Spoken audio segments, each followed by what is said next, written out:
40% மழை குறைந்ததால் பல்வேறு மாநிலங்களில் குடிநீர் தட்டுப்பாடு, பஞ்சம் ஏற்படும் என தகவல். விவசாயிகளுக்கு மின்சாரம், தண்ணீர் வழங்குவது குறித்து உயர் அதிகாரிகளுடன் அமித்ஷா அவசர ஆலோசனை.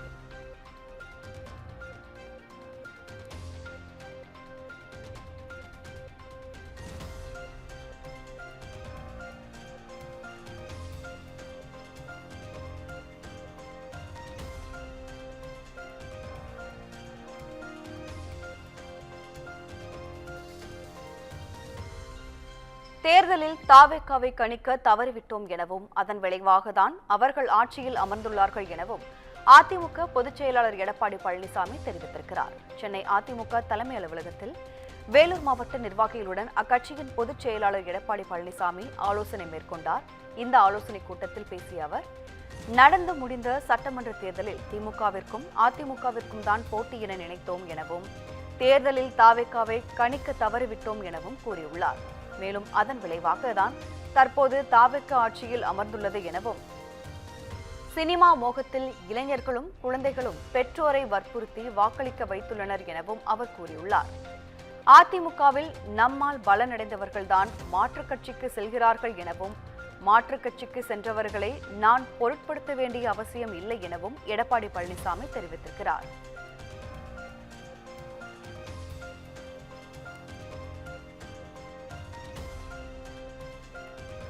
நான் அதிமுகவில் இருக்கிறேனா இல்லையா என்று எனக்கே தெரியவில்லை என அதிமுக முன்னாள் அமைச்சர் சி.வி. சண்முகம் தெரிவித்திருக்கிறார்.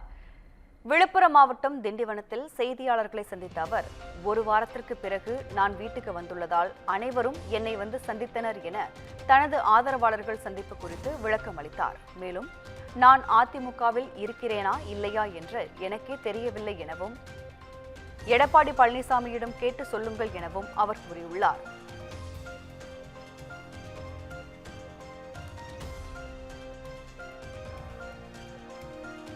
தமிழகம் முழுவதும் செயல்பட்டு வரும் இ-சேவை மையங்கள் மற்றும் பொது சேவை மையங்களை மாவட்ட ஆட்சியர்கள் நேரில் ஆய்வு செய்ய தமிழக அரசு உத்தரவிட்டுள்ளது. IAS அதிகாரிகள் மாநாட்டில் முதலமைச்சர் விஜய் கள ஆய்வு மேற்கொள்ள வேண்டும் என அறிவுறுத்தியிருந்தார். இதனைத் தொடர்ந்து தற்போது இந்த நடவடிக்கை மேற்கொள்ளப்பட்டுள்ளது. பொதுமக்களுக்கு சான்றிதழ்கள் உள்ளிட்ட சேவைகள் விரைவாகவும் தடையின்றியும் கிடைப்பதை உறுதி செய்ய ஆய்வு மேற்கொள்ளுமாறு அதிகாரிகளுக்கு அறிவுறுத்தப்பட்டுள்ளது.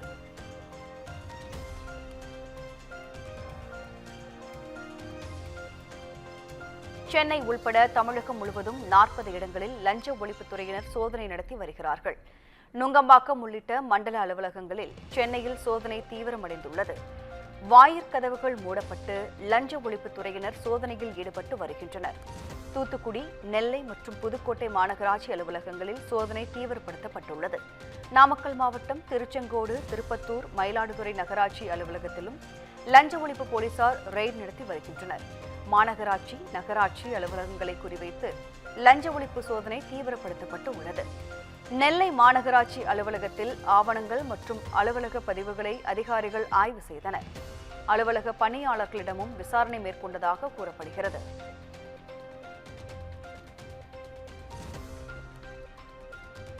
தூத்துக்குடி மாவட்ட காவல் கண்காணிப்பாளர் அலுவலகம் முன்பு காவல்துறையினருடன் வாக்குவாதத்தில் ஈடுபட்ட திமுகவினர் கைது செய்யப்பட்டனர்.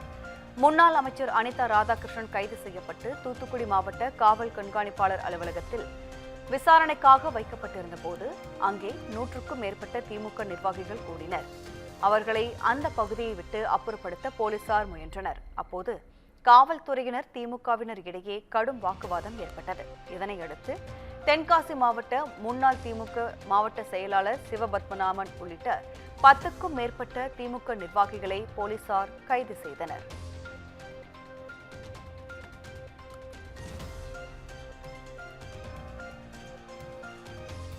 சென்னை சர்வதேச விமான நிலையத்தில் வெளிநாடு செல்லும் விமானங்கள் 2 மணி நேரத்திற்கு மேலாக தாமதமானதால் பயணிகள் சிரமத்திற்குள்ளாகியுள்ளனர்.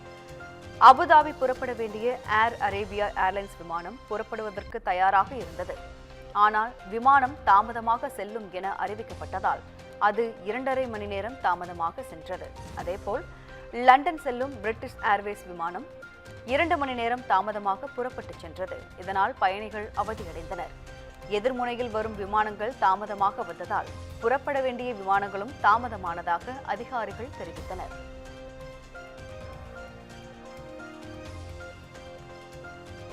சென்னை கடற்கரையில் இருந்து தாம்பரம் இடையே ரயில் பாதையில் பராமரிப்பு பணிகள் நடக்க உள்ளதால் நாளை மற்றும் 12ஆம் தேதிகளில் 41 புறநகர் மின்சார ரயில்கள் ரத்து செய்யப்படுகின்றன. சென்னை கடற்கரை தாம்பரம் இடையேயான ரயில் பாதையில் தண்டவாள பராமரிப்பு பணிகள் ஜூலை 5 மற்றும் 12ஆம் தேதிகளில் நடைபெற உள்ளன. இதனால் கடற்கரை தாம்பரம் செங்கல்பட்டு வழித்தடத்தில் இரு மார்க்கங்களிலும் இயக்கப்படும் 41 புறநகர் மின்சார ரயில்கள் ரத்து செய்யப்பட்டுள்ளன. பயணிகளின் சிரமத்தை தவிர்க்க தாம்பரத்தில் இருந்து செங்கல்பட்டு, அரக்கோணம் மற்றும் திருமால்பூருக்கு சிறப்பு ரயில்களும், செங்கல்பட்டு, காஞ்சிபுரம் மற்றும் திருமால்பூரில் இருந்து தாம்பரத்திற்கு சிறப்பு ரயில்களும் இயக்கப்பட உள்ளன.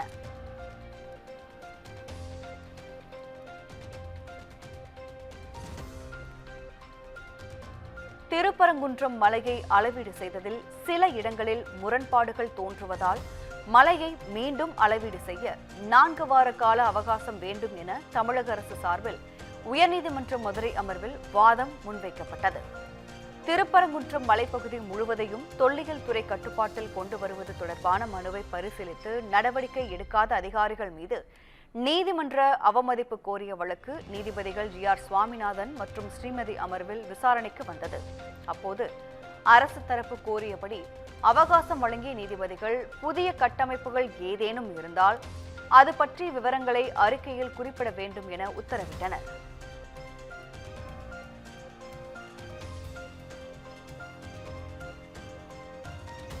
மூத்த குடிமக்களுக்கு வீடு தேடி சென்று ரேஷன் பொருட்கள் வழங்கும் தாயுமானவர் திட்டம் நிறுத்தப்படாது என்று உணவுத்துறை அறிவித்துள்ளது. நிதி பற்றாக்குறையால் திட்டம் நிறுத்தப்படுவதாக தகவல் பரவிய நிலையில் அதனை தமிழ்நாடு அரசு மறுத்துள்ளது. இத்திட்டத்தின் கீழ் பயன்பெறுவதற்கான வயது வரம்பு தற்போது 65 வயதிலிருந்து 60ஆக குறைக்க அரசு முடிவெடுத்துள்ளது. மாற்றுத்திறனாளிகள், கைம்பெண்கள் ஆகியோருக்கு வீடு தேடி ரேஷன் பொருட்கள் வழங்கும் வகையில் திட்டம் நீட்டிக்கப்படுவதாகவும் கூறப்பட்டுள்ளது. சென்னையில் உள்ள 18 மண்டலங்களிலும் ஜூலை 4 மற்றும் 6ஆம் தேதிகளில் வீடு தேடி ரேஷன் பொருட்கள் வழங்கும் பணிகள் திட்டமிட்டபடி நடைபெறும் என்று அறிவிக்கப்பட்டுள்ளது.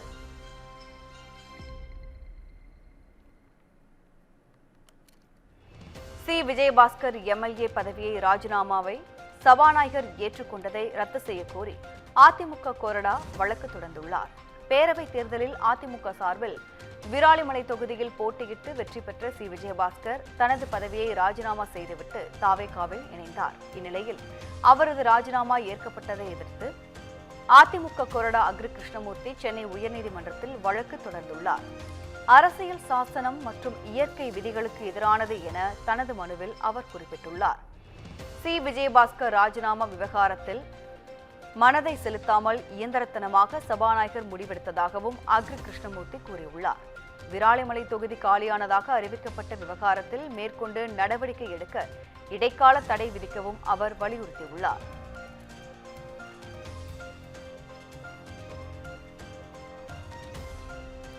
குதிரை பேரம் பேசி விவகாரத்தில் செந்தில் பாலாஜி சகோதரர் அசோக்குமார் முன்ஜாமீன் கோரி மனு தாக்கல் செய்துள்ளார். ஊத்தங்கரை MLA இளையராஜாவிடம் பேரம் பேசியதாக அசோக்குமார் உள்பட 4 பேர் மீது ஜூன் 30 அன்று காவல்துறை வழக்கு பதிவு செய்தது. இச்சம்பவம் தொடர்பாக இதுவரை 8 பேர் கைது செய்யப்பட்டனர். இந்நிலையில் முன்னாள் அமைச்சரின் சகோதரர் என்ற காரணத்திற்காக அரசியல் உள்நோக்கத்துடன் வழக்கில் தனது பெயர் சேர்க்கப்பட்டதாக கூறி அசோக்குமார் சென்னை உயர்நீதிமன்றத்தில் மனு தாக்கல் செய்தார். வழக்குக்கும் தனக்கும் சம்பந்தமில்லை, அனைத்து நிபந்தனைகளுக்கும் கட்டுப்பட தயார் எனவும் அவர் தெரிவித்திருந்தார். வழக்கு விசாரணைக்கு வந்தபோது காவல்துறை பதில் மனு தாக்கல் செய்ய அவகாசம் கோரப்பட்டது. இதனை ஏற்றுக்கொண்ட நீதிபதி வழக்கு விசாரணையை ஜூலை 6ஆம் தேதிக்கு ஒத்திவைத்தார்.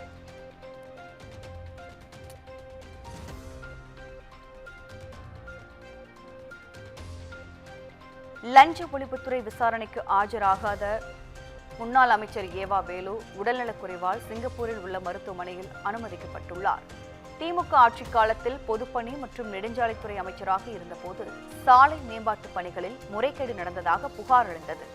இது தொடர்பாக ஏவா வேலுவுக்கு சொந்தமான இடங்களில் சோதனை செய்த லஞ்ச ஒழிப்புத்துறையினர் ஏவா வேலுவுக்கு சம்மன் அனுப்பியும் அவர் ஆஜராகவில்லை.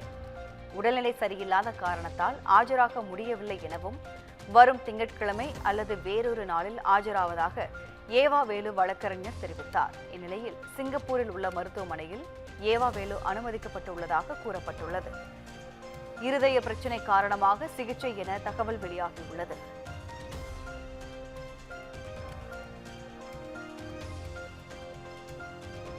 தனியார் மருத்துவக் கல்லூரிகள் அதிக கட்டணம் வசூலித்திருந்தால் தக்க நடவடிக்கை எடுக்கப்படும் என சுகாதாரத்துறை அமைச்சர் தெரிவித்திருக்கிறார். சென்னையில் செய்தியாளர்களிடம் பேசிய அவர், தனியார் மருத்துவக் கல்லூரிகள் அரசின் வழிகாட்டுதலின்படி எவ்வளவு கட்டணம் நிர்ணயிக்கப்பட்டுள்ளதோ அதைத்தான் வசூலிக்க வேண்டும் என்றும், ஆனால் சில கல்லூரிகள் அதிக கட்டணம் வசூலிப்பதாக புகார்கள் வருவதாகவும் தெரிவித்திருக்கிறார். எங்கெல்லாம் புகார்கள் வருகின்றதோ அதனை விசாரிப்பதற்காக தனிக்குழு அமைத்து அந்த மருத்துவக் கல்லூரிகளில் விசாரணை நடத்த உத்தரவு பிறப்பித்துள்ளதாகவும், அதிக கட்டணம் வசூலிக்கப்பட்டிருந்தால் உரிய நடவடிக்கை எடுக்கப்படும் என்றும் தெரிவித்திருக்கிறார்.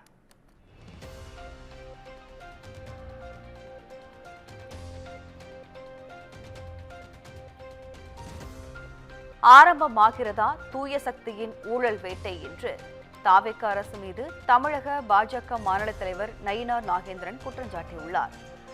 நாங்களும் ஊழல் செய்ய மாட்டோம், செய்பவர்களையும் விடமாட்டோம் என்று வசனம் பேசிய விஜய், முதல்வராக பொறுப்பேற்றதில் இருந்து தாவேகாவினரின் மாமூல் அராஜகம், டெண்டர் விடுவதில் முறைகேடு, உதவி பேராசிரியர் தேர்வில் குளறுபடிகள், அரசு வழக்கறிஞர்களின் நியமனத்தில் ஊழல், வேண்டியவருக்கு அரசு பதவிகள் கொடுப்பது என எங்கு திரும்பினாலும் ஊழல்களும் முறைகேடுகளும் மட்டும்தான் கொடி கட்டி பறப்பதாக குற்றம் சாட்டியுள்ளார்.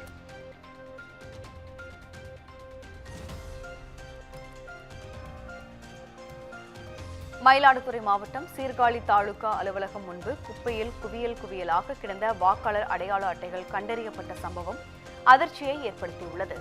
தாலுகா அலுவலகத்திற்கு பல்வேறு கோரிக்கைகளுக்காக பொதுமக்கள் வந்த நிலையில் அலுவலகம் முன்பு உள்ள குப்பையில் குவியலாக 1000க்கும் மேற்பட்ட புதிய வாக்காளர் வண்ண அட்டைகள் கிடைப்பதை கண்டு அதிர்ச்சியடைந்தனர். அதில் சிலரின் குடும்ப உறுப்பினர்களின் வாக்காளர் அடையாள அட்டைகள் இருப்பதைக் கண்டு வேதனையடைந்தனர். வாக்காளர் அடையாள அட்டைக்காக விண்ணப்பித்து மாதக்கணக்கில் காத்திருக்கும் நிலையில் அதனை குப்பை தொட்டியில் கொட்டிய நபர்கள் மீது கடும் நடவடிக்கை எடுக்க வேண்டும் என பொதுமக்கள் கோரிக்கை விடுத்துள்ளனர்.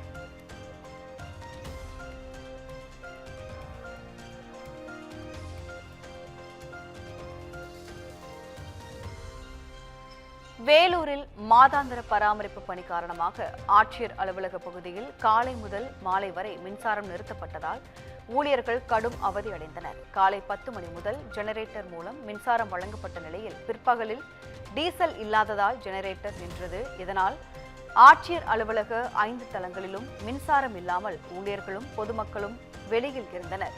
லிப்ட் வேலை செய்யாததால் ஆட்சியரும் படியேறி மாடிக்கு சென்றார். அதிகாரிகளால் டீசல் வாங்க முடியவில்லையா என பொதுமக்கள் கேள்வி எழுப்பியுள்ளனர்.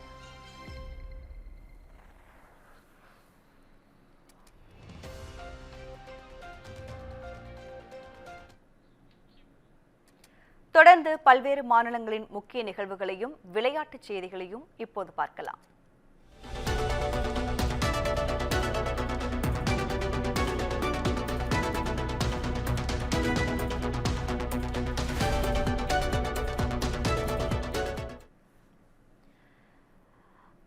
ஈஃபில் கோபுரத்தை விட 40 மடங்கு அதிக எஃகு பயன்பாடு உடைய பிரம்மாண்டமான எண்ணெய் சுத்திகரிப்பு நிலையத்தை ராஜஸ்தானில் தொடங்கி வைக்கிறார் பிரதமர் மோடி. இந்தியாவின் எரிசக்தி பாதுகாப்பை கணிசமாக வலுப்படுத்துவதோடு அப்பகுதியில் புதிய பொருளாதார வாய்ப்புகளையும் உருவாக்கும் என எதிர்பார்க்கப்படுகிறது.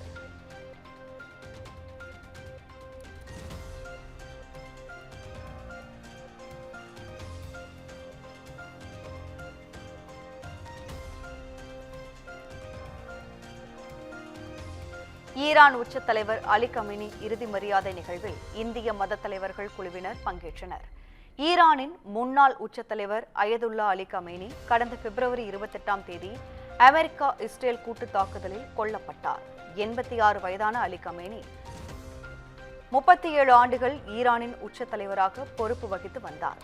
போர் சூழலால் அவரது உடல் 4 மாதங்களாக பாதுகாக்கப்பட்டு வந்த நிலையில் போர் நிறுத்த சூழலில் 6 நாட்கள் இறுதிச் சடங்கு ஊர்வலத்திற்கு திட்டமிடப்பட்டது. அதன்படி அலி கமேனி இறுதி மரியாதை நிகழ்வு முக்கிய தலைவர்கள் பங்கேற்புடன் நடைபெற்றது. இதில் பங்கேற்பதற்காக இந்திய அரசு பிரதிநிதிகளாக பீகார் ஆளுநர் சையத் அட்டா ஹசைன் மற்றும் வெளியுறவுத்துறை இணையமைச்சர் பவித்ரா மார்கரெட்டா குழு பயணம் மேற்கொண்டது. தொடர்ந்து இறுதி மரியாதை நிகழ்வில் இந்தியர்கள் பங்கேற்ற காட்சிகள் வெளியாகியுள்ளது.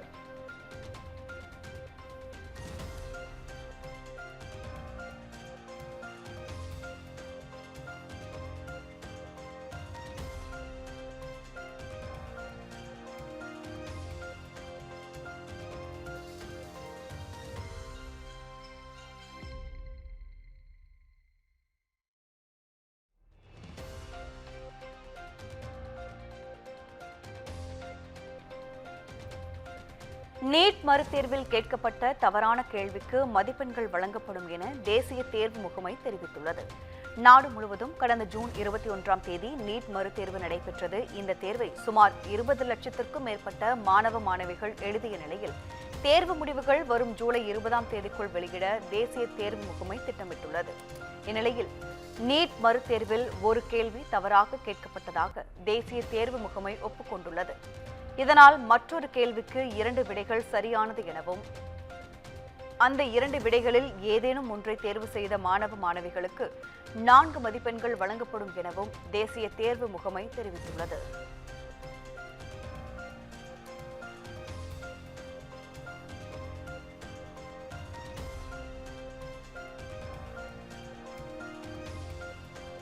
மும்பை, தானே, ராய்காட் உள்ளிட்ட மகாராஷ்டிராவின் பல்வேறு மாவட்டங்களுக்கு கனமழை காரணமாக சிவப்பு எச்சரிக்கை விடுக்கப்பட்டுள்ளது. தாமதமாக தொடங்கிய பருவமழையால் மும்பையில் இயல்பு வாழ்க்கை கடந்த சில நாட்களாக முற்றிலுமாக முடங்கியுள்ளது.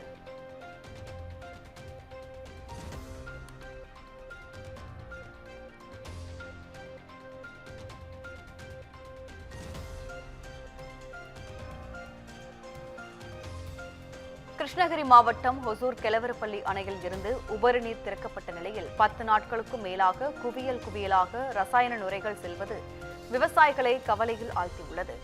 கர்நாடக மாநிலம் நந்திமலை, பெங்களூரு புறநகர் பகுதிகளில் பெய்து வரும் மழையால் கெலவரப்பள்ளி அணைக்கான நீர்வரத்து அதிகரித்துள்ளது. இதனால் தென்பெண்ணை ஆற்றில் 1057 கன அடி உபரி நீர் திறக்கப்பட்டுள்ளதால் நுரையாக தண்ணீர் வெளியேறுகிறது. பொதுவாக கனமழையின் போது கர்நாடக மாநில தொழிற்சாலைகளின் ரசாயன கழிவுநீர் மற்றும் குடியிருப்பு கழிவுகள் ஆற்றில் கலந்துவிடப்படுகிறது. இதன் காரணமாக கெலவரப்பள்ளி அணையின் நீர் இந்த நிலைமைக்கு சென்று விட்டதாக கூறும் விவசாயிகள் கால்நடைகள் குடிக்கக்கூட தண்ணீர் உகந்ததாக இல்லை என தெரிவித்துள்ளனர்.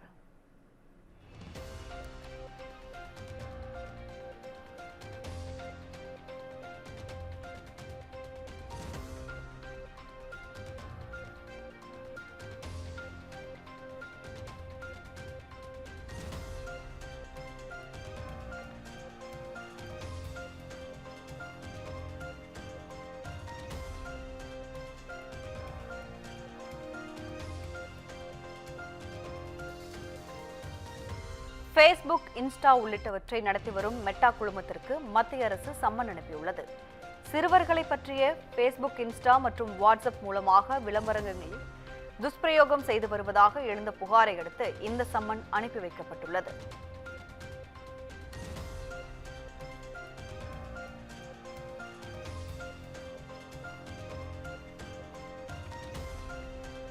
இந்திய மாலுமியின் உடல் உறுப்புகள் மாயமானது குறித்து அவசர விசாரணை தேவை என வெனிசுலாவிற்கு இந்தியா வலியுறுத்தியுள்ளது. உத்தரப்பிரதேசத்தின் தியோரியா மாவட்டத்தைச் சேர்ந்த ராகேஷ் சவுகான் கடந்த ஆண்டு தனியார் சரக்கு கப்பலில் வேலைக்காக வெனிசுலா நாட்டிற்கு சென்றார். இந்நிலையில் இவர் கடந்த மே மாதம் உயிரிழந்துவிட்டதாக பெற்றோருக்கு ராகேஷ் சவுகான் பணிபுரிந்த நிர்வாகம் தெரிவித்துள்ளது. இதையடுத்து ராகேஷ் சவுகானின் உடல் இந்தியா கொண்டுவரப்பட்ட நிலையில் பிரேத பரிசோதனையில் அவரது உடல் உறுப்புகள் மாயமாகி இருந்தன. இந்நிலையில் ராகேஷ் சவுகானின் உடல் உறுப்புகள் மாயமான விவகாரம் குறித்து விசாரணை நடத்துமாறு வெனிசுலா அரசிடம் இந்தியா வலியுறுத்தியுள்ளது.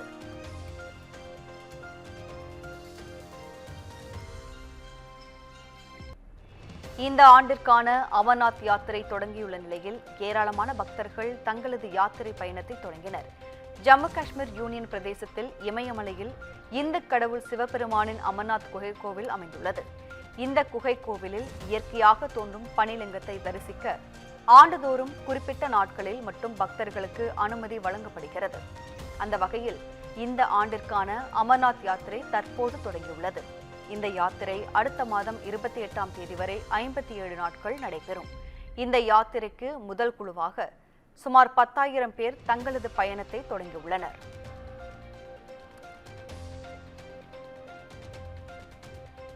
பிரதமர் மோடி தலைமையில் நடைபெற்ற மத்திய அமைச்சரவை கூட்டத்தில் பாதுகாப்பு அமைச்சகத்திற்கு முப்படைகளுக்குமான தளவாடங்கள் கொள்முதல் செய்ய 52,000 கோடி ரூபாய் நிதி ஒதுக்க ஒப்புதல் அளிக்கப்பட்டுள்ளது.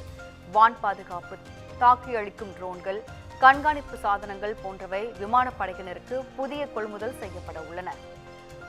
ஆகாஷ் தரங் ஆளில்லாத கண்காணிப்பு வாகனங்கள் வாங்க ராணுவத்திற்கு அனுமதி அளிக்கப்பட்டுள்ளது.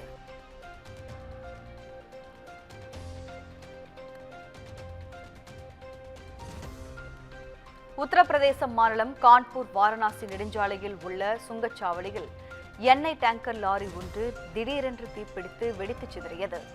ஒரு பெரிய தீப்பிழம்பும் புகையும் அப்பகுதியை சூழ்ந்தது. இந்த விபத்தில் 5 பேர் உயிரிழந்தனர். மேலும் பலர் காயமடைந்தனர்.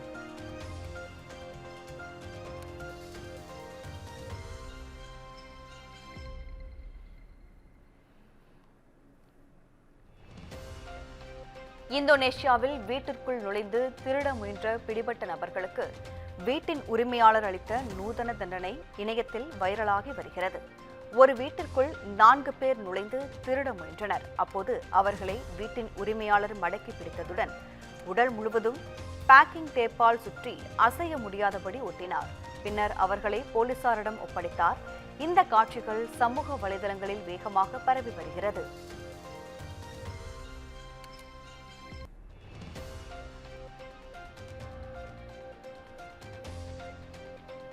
வெனிசுலாவில் ஏற்பட்ட நிலநடுக்கத்தால் இதுவரை 2295 பேர் உயிரிழந்துள்ள நிலையில் 7 நாட்களுக்கு துக்கம் அனுசரிக்கப்படுவதாக தெரிவிக்கப்பட்டுள்ளது.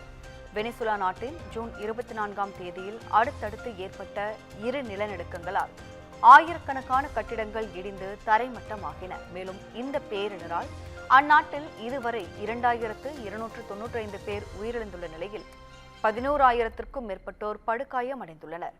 இதேபோல 50,000க்கும் மேற்பட்டோர் மாயமானதாகவும் அவர்கள் குறித்து இதுவரை எந்த தகவலும் இல்லை எனவும் அந்நாட்டு அரசு தெரிவித்துள்ளது.